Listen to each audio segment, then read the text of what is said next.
এই সত্যটা কেউ বলে না। ব্যর্থ হলে সমাজ পাশে থাকে না।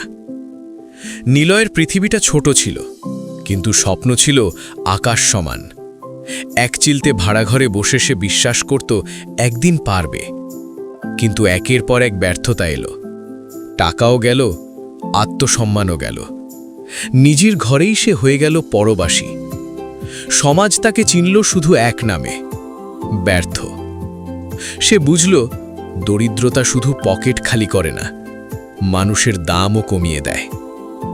একলা ছাদে বসে নিলয় সিদ্ধান্ত নিল, যখন কেউ পাশে থাকে না, তখন নিজেকেই নিজের ভরসা হতে হয়। আজ সে একা, কিন্তু ভাঙা নয়। এই সংগ্রামই একদিন তার পরিচয় হবে। যদি এই সত্যটা আপনিও অনুভব করে থাকেন, লাইক দিন, সাবস্ক্রাইব করুন আর শেয়ার করুন কারোর সঙ্গে, যে লড়ে যাচ্ছে নীরবে।